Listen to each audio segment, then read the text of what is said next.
de estas noticias falsas o de estos bulos no surgen necesariamente en los medios de comunicación, pero sí son los medios de comunicación los que, pues con la capacidad que tienen de llegar a muchas personas, originan que, o son la razón por la que estos bulos se viralizan y se dan a conocer.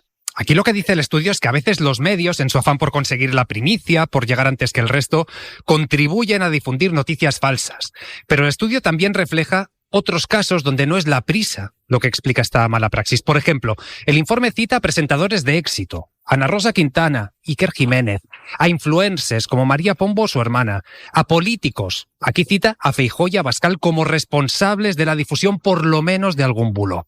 Y ante esto, que es peligrosísimo para la democracia, pero que según el estudio también puede generar olas de pánico entre la ciudadanía o dificultar las labores de rescate, ante esto, ante tanta ola de fake news, nos tenemos que poner las pilas, porque si ya cuesta controlar este fenómeno nuevo en el mundo cibernético, ya solo faltaba que supuestos actores fiables llegaran para echar más leña al fuego. Según un informe de la Universidad Politécnica de Valencia, 3 de cada 4 bulos difundidos durante esta tragedia se crearon con la voluntad de engañar a los ciudadanos. Es decir, que no fueron un error, no fue una equivocación, sino que conscientemente los creadores sabían que estaban mintiendo.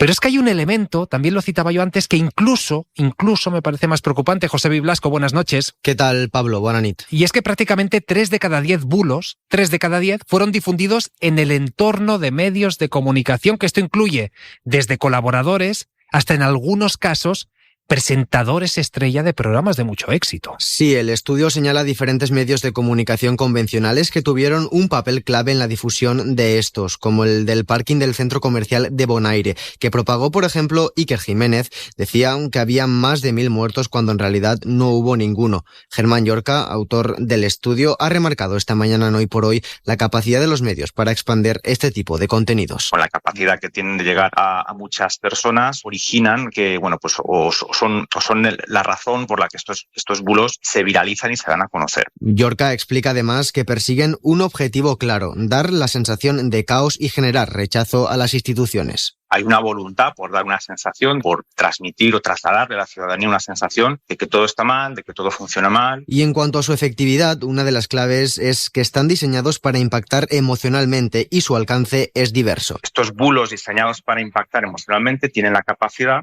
de alcanzar a personas que tradicionalmente se pueden identificar con una ideología tanto de izquierdas como de derechas. El estudio ha identificado 192 bulos que circularon durante las 3 semanas posteriores a la catástrofe y que también se difundieron en redes sociales abiertas o cerradas como Instagram o WhatsApp.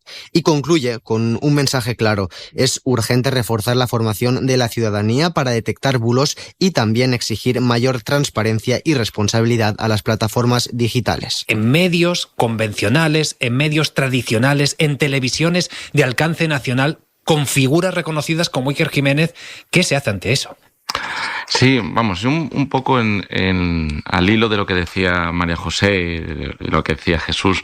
La mentira política es algo clásico, es constitutiva al Parlamento y de hecho son los propios parlamentarios y los medios de comunicación los que tienen que alertar cuando alguien ha faltado a la verdad. Y en ese sentido yo creo que no es tan preocupante. Y la mentira en los medios de comunicación tiene un esquema jurídico también muy clásico. Los medios de comunicación son editores, son responsables por su contenido, solidariamente en el ámbito civil, subsidiariamente en el ámbito penal, y está muy bien establecido.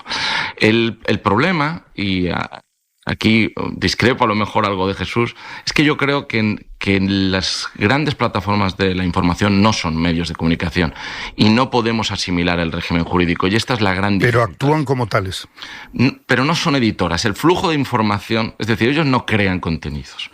Tienen una responsabilidad por la monotorización por la monotorización algorítmica de los contenidos, pero no son editores como puede ser la cadena SER, como puede ser el New York Times. Es un régimen distinto, y el daño, el impacto que puede tener su acción sobre otros bienes jurídicos en la opinión pública es mucho mayor, y estoy en eso de acuerdo contigo, y puede ser mucho más peligroso. Pero encontrar el régimen jurídico que haga responsables, porque hay cosas, Jesús, que tú puedes decir fuera de las redes y no generan daño, y dichas en las redes, claro, generan un riesgo terrible, siendo lícito lo que tú dices. ¿Pero por qué lo provocan? porque actúan como un medio de información supuestamente creíble. Porque si no, no provocarían ese daño, si no tuvieran el menor crédito. Porque es un intermediario transnacional de un flujo de información extraordinario y que además hay una tendencia psicológica. Cuando surge Internet pensaban que iba a ser la tiranía del relativismo y la realidad ha sido la contraria, que hay una tendencia a confirmar sesgos y a polarizarnos y además a creernos cosas que tienen visos evidentes de no ser ciertas con un análisis racional. Me parece un debate apasionante, es muy Víctor, difícil, porque discrepo bastante porque entonces es aceptar que no hay remedio, que la modernidad, el poder tecnológico, algorítmico, puede con todo y hay que asumirlo. Y yo defiendo que hay que defenderse de eso y que hay que actuar sin poner límites a la libertad, pero poniendo límites a esto que se ha creado cuando antes se decía la información es poder, ahora el poder es la desinformación. Te va, Pablo, mira, yo esto te puedo hablar desde la experiencia como profesor de Derecho Constitucional que se dedica al estudio de la desinformación y te diría que es un problema que no tiene solución. Desde el punto de vista jurídico se ha aprobado una normativa europea que es realmente ambiciosa, la Digital Services Act, que en teoría, para supuestos como este, la norma europea ya estaba vigente cuando sucedió la DANA, tendría que haber servido para mitigar la desinformación, porque expresamente prevé que cuando se produzca un riesgo sistémico, y un riesgo sistémico en la tramitación de la ley, además se hizo referencia específica, porque veníamos de la experiencia de la COVID, a catástrofes naturales, las grandes plataformas digitales tienen que llevar a cabo una labor de vigilancia, de auditoría interna y de reacción temprana para eliminar esta desinformación que en la práctica no se produce, porque es tal el flujo de desinformación y las capacidades tecnológicas que tienen quienes quieren en un momento determinado intoxicar la opinión pública, que la reacción llega tarde. Lo vimos en las elecciones rumanas, que hubo intoxicación informativa hasta el punto de que el Tribunal Constitucional rumano consideró que eran elecciones inválidas, pero esas elecciones se celebraron ya con la normativa europea, que es muy exigente, en vigor. Con lo cual es muy desalentador, porque verdaderamente el estudio, lo he podido leer esta tarde, apela a la educación ciudadana, a la culturalización en este ámbito, pero eso también es difícil, porque los sesgos y la manera en la que intentamos reafirmar nuestros prejuicios a través de las redes sociales, como han explicado muy bien los psicólogos sociales, dan lugar a resultados pavorosos. Es la capacidad que tenemos para creer que es verdad aquello que tiene visos muy razonables de ser incierto, los seres humanos, es terrible. Yo creo que aquí la clave probablemente esté en la falta de filtro, y este estudio también es interesante. Es decir, que cuando se ha propagado una desinformación, que la prensa, los profesionales de la información tengan una capacidad para actuar de manera institucional, podríamos decir, como filtro, garantizando una información veraz, fidedigna, a los ciudadanos. Y eso creo que es a lo que se puede aspirar. Y sin olvidar, yo creo que esto me gustaría, la verdad, tener más tiempo para ver qué tipo de falsedades y qué consecuencias tuvieron la propagación de estas falsedades, sin olvidar que puede haber supuestos de responsabilidad penal y que nada tienen que ver con límites férreos a la libertad de expresión. ¿A qué me refiero? Es decir, uno puede mentir, y no toda mentira, ni muchísimo menos. Hay mentiras que están tipificadas con el Código Penal, por la calumnia, o en el ámbito mercantil, la publicidad engañosa, pero la mentira en la mayoría de los casos puede ser lícita o es lícita. Ahora bien, si en una catástrofe tú difundes un bulo que como consecuencia tiene, pues, que en vez de dedicar los recursos para atender a personas que verdaderamente lo necesitaban, los dedicas para atender una bomba de humo, una mentira, pues eso puede tener responsabilidad penal. Y yo creo que eso es algo que todavía no hemos tenido suficiente aparato jurisprudencial o suficientes precedentes para ver en qué medida pueden hacerse responsables cuando se trata de situaciones extremas como esto a los autores de un bulo de este tipo. Y luego Jesús, claro, decía ahora Víctor, no, la educación, el estudio efectivamente lo cita, pero en el momento en el que también el estudio reconoce que al final tú solo quieres oír aquello que quieres escuchar y el resto te parece mentira, es muy difícil. Y esto, aquí tenemos la prueba empírica. Es decir, nosotros sí como medios podemos desmentir una información muy determinada. Si tú lees los comentarios, manipuladores, voceros... es decir, hay un tipo de gente que no quiere creerse la verdad por más que le pongas el dato encima de las narices.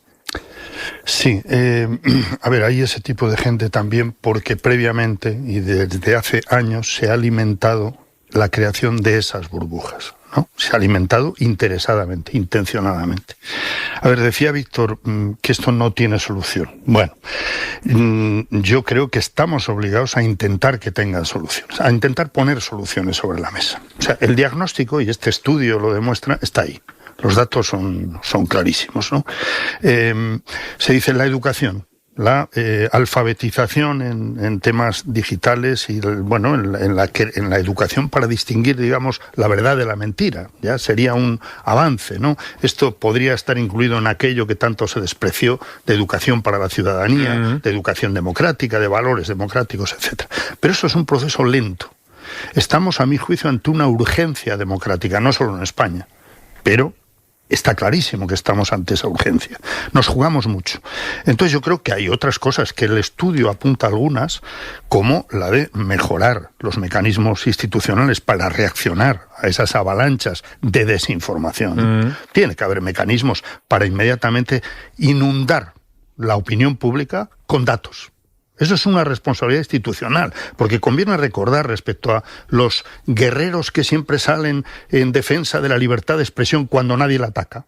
Es decir, aquí todo el mundo puede decir lo que le dé la gana. Nadie está planteando medidas que coarten libertad de expresión. Se utiliza la libertad de expresión como excusa para no asumir responsabilidades. Toda libertad de expresión tiene sus límites, y Víctor, que es especialista en Derecho Constitucional, lo sabe. Hay jurisprudencia suficiente para establecer unas condiciones que establecen una prioridad de la libertad de expresión siempre que tú no atropelles los derechos de otro, ¿verdad? Está establecido y está clarísimo. Bueno, hay esa actuación que hay que exigir. Y segundo, claro que hay que exigir a las grandes plataformas y a los medios de información o supuestos medios de información que utilizan la libertad de expresión para un negocio, porque es claramente un negocio, el del clickbait. Sí. Es así. Bueno, pues hay que exigirles, como mínimo, las mismas responsabilidades que tenemos los responsables de medios, digamos, decentes. Me quedo ahí. De medios que cumplen las reglas del oficio del periodismo, que es un mimbre democrático. Y claro que se pueden exigir. ¿Por qué decidimos asumir que el poder de los algoritmos no tiene límites? Que no se pueden poner puertas al campo, como se dijo en un momento, ¿os acordáis? De que Internet tenía que ser gratis en todos los sentidos. Bien, y por ahí empezaba la deriva de acabar con el periodismo que exige unos recursos, una apuesta, unas plantillas, etcétera, etcétera. Bueno, no podemos caer en el mismo error. Los multimillonarios que apoyan a Trump desde Silicon Valley lo saben muy bien, están en sus intereses. Oiga, los gobiernos tienen la obligación de proteger el derecho a una información veraz, y estos señores no pueden ser irresponsables, como es el título de un libro interesantísimo que ha salido hace unos meses sobre precisamente esto, ¿no? La hipocresía con la que actúa esta gente sin límite ninguno. Hay que poner límites, criterios, hay que exigir algoritmos en los que el ciudadano pueda decir, oiga, yo no quiero recibir exclusivamente este rastro de información. Quiero, por ejemplo, recibir información que establezca líneas de opinión diferentes a las mías. Y usted tiene la obligación de hacerlo, claro, porque tecnológicamente es posible hacerlo. Pero es que el estudio refleja que lo que se prioriza es precisamente el contenido de extrema derecha, el contenido ultra, la noticia falsa, porque suele ser más llamativa, porque genera pues un impacto mayor en el usuario, estás más rato consumiendo ese vídeo, con lo cual la plataforma gana más dinero. Es un negocio, claro. Es un macronegocio. Bueno, pues hay que poner límites, criterios, etcétera. Como apuntaba también Víctor, el Parlamento Europeo ha ido estableciendo algunas medidas. Aquí se vienen aplicando algunas, y vamos a ver si se establecen también sanciones suficientemente disuasorias, ¿verdad? Porque si no pasa lo de siempre. Los oligopolios, bueno, pues pagan, después de recurrir a todas las instancias posibles para salirse con la suya, pagan y les sale rentable el asunto. Pero yo quiero, por último, apuntar también a una responsabilidad colectiva. Quiero llamar a la ciudadanía a también ser consciente de su responsabilidad en este tema. Otro estudio, hecho en Europa, creo que con más de 60.000 entrevistas de hace unos meses, indicaba que más del 70% de los clics que se hacen sobre una supuesta noticia, quienes los hacen no pasan del titular. No leen más que el titular. Por lo tanto, si el titular es hay más de 100 cadáveres en un parking de Valencia, por la Dana, y no se lee absolutamente nada más, pues por ejemplo, alguien no se entera de que uno de los mimbres de esa falsedad era que el parking se podía controlar perfectamente por los tickets. Era un centro comercial, sí. No había tickets, no había ni siquiera el aparato que los controla. Es decir, en el segundo párrafo se podría saber perfectamente, oiga, me están engañando. Y la ciudadanía tenemos todos una responsabilidad. Si a ti te engañan en un restaurante 2 veces, no vuelves. Si te engañan en el cajero de un banco, no vuelves. ¿Por qué vuelves cuando te mienten descaradamente una vez tras otra supuestos medios de información o supuestos periodistas que están dañando absolutamente el prestigio de un oficio digno y necesario? Lo que pasa... Bueno, todos tenemos responsabilidad en eso. Claro, María José, claro, ahora citaba pseudomedios, Jesús, citaba los algoritmos de plataformas, pero yo lo decía al principio, es que también hay canales de televisión convencionales de grandes grupos mediáticos de este país, periodistas reconocidos de este país que hacen audiencias altísimas, elevadísimas. Vamos a decirlo claro, Iker Jiménez desde 4 ha difundido el bulo del parking que ahora citaba Jesús, el parking de Bonaire. Es decir, se difundió ahí sistemáticamente. Y ese programa sigue ahí, y ese periodista sigue ahí, y no va a pasar nada. Y no pasa nada. Y por cierto, déjame recordar solamente, María José, que las licencias de canales de televisión tienen también criterios y exigencias para renovarse. Bien. Y no pasa nada, en este país no pasa nada con esto. Bien, yo que estoy muy de acuerdo con todo esto que habéis desarrollado en términos especialmente de las redes sociales como elementos fundamentales de difusión de los bulos, me parece preocupante y me parece que es importante fomentar el espíritu crítico, especialmente en la gente joven, que es quienes más la consumen. Pero a mí me parece más preocupante, más alarmante y más difícil de combatir aún cuando los bulos vienen de prescriptores de autoridad. Es decir, medios de comunicación consagrados, consagrados, establecidos, que gozan del reconocimiento público, y tú dices, pues ¿cómo no va a ser verdad? Si lo han dicho en 4, en Telecinco o en vaya usted a saber qué medio, ¿no? ¿Cómo no va a ser verdad? ¿No? Y eso es muy peligroso. Claro, va permeando. Pero vayamos más allá. Es que hay otros prescriptores de autoridad que también mienten permanentemente. Y mienten desde el Parlamento, desde las instituciones, desde los gobiernos, desde los partidos políticos. Y claro, ¿cómo te van a estar mintiendo? Quiero decir, la confusión que se genera en la ciudadanía es terrible. Y trae como consecuencias en ocasiones, y tenemos ejemplos que perturban incluso decisiones políticas o decisiones de votos, es decir, mueven gobiernos. Y mira, no lo había pensado, pero me estoy acordando ahora mismo de lo que pasó con Podemos cuando surgió aquel bulo por aquel pseudomedio, luego multiplicado por otros medios que se suponía mayor rigor, de que Pablo Iglesias tenía cuentas no sé dónde, y Irán y no sé qué, no sé cuántos, poco antes de las elecciones, que tuvo una incidencia evidente en el voto de la ciudadanía.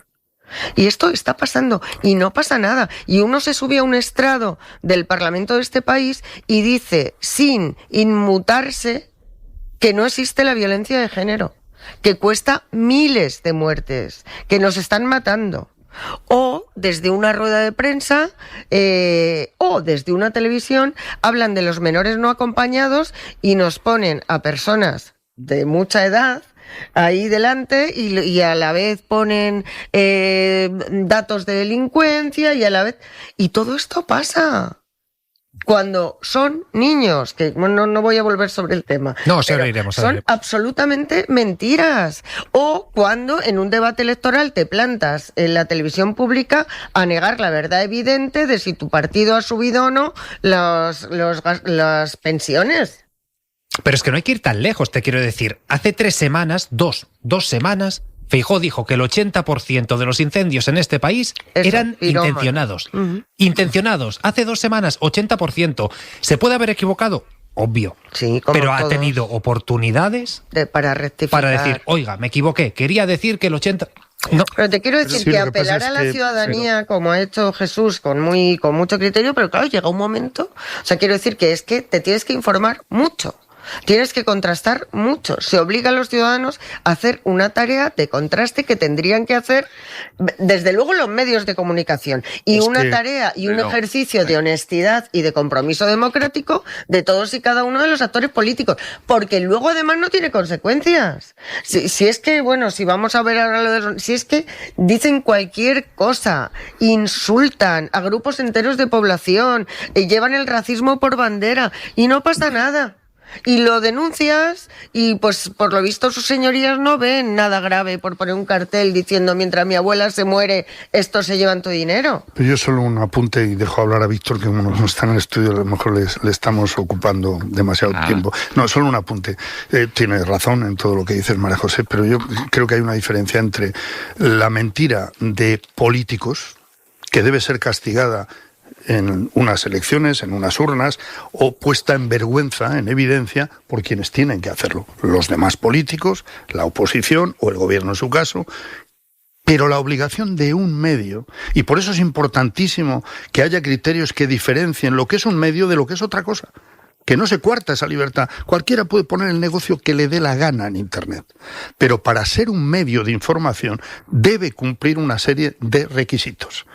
Que los hay, que están perfectamente claros. Sí.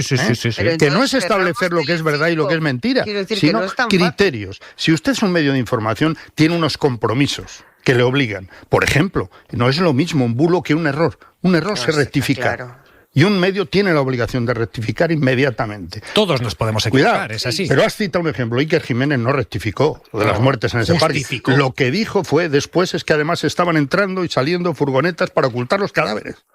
Es que es muy diferente la obligación de un periodista o de un medio respecto a lo que es un político que miente desde tiempos inmemoriales. Bueno, y lo que dignifica la política lo que dignifica la política es poder distinguir a quienes mienten y a quienes se ocupan de los problemas de la gente con honestidad. No lo va a poder distinguir si no tiene una información veraz que sea la que haga ese ejercicio crítico. Por eso lo fundamental creo que va con los BOE, los presupuestos. Sí. Por eso es fundamental el papel de los medios y los periodistas. Ahí es donde creo que hay que poner en quien tienes que fiarte, pero si no te puedes fiar.